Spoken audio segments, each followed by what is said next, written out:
નમસ્કાર. ચાલો આજે એક બહુ જ રસપ્રદ વિષય પર વાત કરીએ. કોઈ દેશની પ્રગતિ કેવી રીતે મપાય? શું એ ફક્ત પૈસાથી જ માપી શકાય? આજે આપણે એક એવી જ અલગ રીત વિશે જાણીશું. વિચારો કે કોઈ દેશ કેટલો આગળ વધ્યો છે એ ફક્ત તેના પૈસાથી જાણી શકાય? મતલબ કે વર્ષોથી આપણે જીડીપી એટલે કે દેશની કુલ કમાણી એને જ પ્રગતિનો માપદંડ માનતા આવ્યા છીએ. પણ શું ખરેખર એટલું જ પૂરતું છે? કારણ કે ઘણીવાર એવું થાય છે કે દેશની તિજોરી તો ભરાતી જાય પણ સામાન્ય માણસનું સ્વાસ્થ્ય, એમના બાળકોનું શિક્ષણ અને જીવન જીવવાની એકંદરે ગુણવત્તા પાછળ રહી જાય છે. આ બતાવે છે કે આપણી માપવાની રીતમાં જ કંઈક ગડબડ હતી, કંઈક ખૂટતું હતું. બસ આ જ વિચારમાંથી એક નવી શોધ શરૂ થઈ.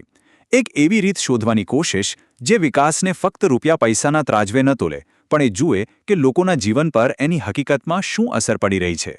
અને આ જ શોધનું પરિણામ એટલે આપણો આજનો ટોપિક PQLI એટલે કે જીવનની ભૌતિક ગુણવત્તાનો આંક. તો આ PQLI છે શું? એકદમ સીધી વાત. આ એક એવો આંક છે જે એ નથી જોતો કે દેશે કેટલા પૈસા વાપર્યા, પણ એ જુએ છે કે એ પૈસા વાપર્યા પછી લોકોની જિંદગીમાં શું સુધારો આવ્યો. એટલે કે ફોકસ પૈસા પર નહીં, પણ પરિણામ પર છે. દેશની પ્રગતિ એના લોકોની સુખાકારીમાં દેખાવી જોઈએ. બસ એ જ આનો મુખ્ય વિચાર છે. આ કોન્સેપ્ટ લાવ્યા હતા અર્થશાસ્ત્રી મોરિસ ડી મોરિસ. એમનો હેતુ બહુ સ્પષ્ટ હતો. વિકાસને ખાલી આંકડાઓની માયાજાળમાંથી બહાર કાઢીને તેને સીધો માણસના જીવન સાથે જોડવો. તો સવાલ એ છે કે આ આંક બને છે કેવી રીતે? વેલ, PQLI ફક્ત 3 મુખ્ય પાયા પર ટકેલું છે. 3 એકદમ સરળ પણ બહુ જ મજબૂત પાયા. જી હા, બસ આ 3 જ વસ્તુઓ. અને સાચું કહું તો આ જ આ ઇન્ડેક્સની સૌથી મોટી તાકાત છે, એની સાદગી. તો પહેલો પાયો છે સરેરાશ આયુષ્ય. એટલે કે એક દેશમાં જન્મતું બાળક સરેરાશ કેટલા વર્ષ જીવશે? હવે આ ખાલી એક નંબર નથી, બરાબર? એ તો આખા દેશના હેલ્થકેર, લોકોને કેવું ખાવા પીવાનું મળે છે અને લોકો કેવી રીતે જીવે છે એ બધાનો અરીસો છે. સીધી વાત છે, લોકો વધુ જીવે તો મતલબ કે જીવન સારું છે. બીજો ઘટક અને કદાચ સૌથી વધુ હૃદયસ્પર્શી એ છે બાળ મૃત્યુદર. એટલે કે દર 1000 જીવતા જન્મેલા બાળકોમાંથી કેટલા બાળકો પોતાનો પહેલો જન્મદિવસ જોયા પહેલા જ મૃત્યુ પામે છે. આ આંકડો બતાવે છે કે દેશમાં માતા અને બાળકની કેટલી કાળજી લેવાય છે, ત્યાંનું આરોગ્ય તંત્ર કેવું છે અને પીવાનું પાણી કેટલું શુદ્ધ છે. અને હવે ત્રીજો અને છેલ્લો પાયો, સાક્ષરતા દર. એટલે કે દેશના કેટલા ટકા લોકો વાંચી અને લખી શકે છે.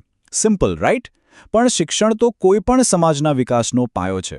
ભણેલા ગણેલા લોકો જ તો દેશને આગળ લઈ જાય છે અને નવી તકો ઊભી કરે છે. ઓકે, તો હવે આપણી પાસે આ 3 વસ્તુઓ છે: આયુષ્ય, બાળ મૃત્યુદર અને સાક્ષરતા. પણ આ ત્રણેયને ભેગા કરીને એક સ્કોર કેવી રીતે બને? ચાલો, એની ગણતરી પણ બહુ જ સિમ્પલ છે, સમજી લઈએ. જુઓ, સૌથી પહેલાં આ ત્રણેય ઘટકોને એટલે કે સરેરાશ આયુષ્ય, બાળ મૃત્યુદર અને સાક્ષરતા, આ બધાને 1 થી 100ના સ્કેલ પર ગોઠવવામાં આવે છે. પછી બસ આ ત્રણેય સ્કોરની સરેરાશ કાઢી લો. જે જવાબ આવ્યો એ જ છે તમારો ફાઇનલ PQLI સ્કોર. એકદમ સરળ. તો અંતે આપણને મળે છે એક જ નંબર, 1 થી 100ની વચ્ચેનો એક આંકડો. અને આ એક જ નંબરથી આપણે દુનિયાના કોઈપણ 2 દેશોની સરખામણી કરી શકીએ છીએ કે ત્યાંના લોકોનું જીવન ખરેખર કેવું છે. તો આખી વાતનો સાર શું? PQLI આપણને એ નથી બતાવતું કે સરકારે હોસ્પિટલ કે સ્કૂલ પાછળ કેટલા કરોડો ખર્ચ્યા. ના, એ તો બસ એ બતાવે છે કે એ ખર્ચ પછી લોકોની જિંદગીમાં ખરેખર કોઈ ફરક પડ્યો કે નહીં. આ સીધું પરિણામ પર ફોકસ કરે છે અને એટલે જ એ માનવ સુખાકારીની સાચી તસવીર આપે છે. અને જતાં જતાં એક સવાલ મનમાં મૂકીને જઈએ. આપણે સ્વાસ્થ્ય અને શિક્ષણની વાત કરી, પણ આ 3 સિવાય જીવનની ગુણવત્તા માપવા માટે બીજું શું જરૂરી હોઈ શકે? શું ખુશી, સુરક્ષા કે પર્યાવરણ પણ એટલા જ મહત્વના નથી? વિચારવા જેવો સવાલ છે, ખરું ને?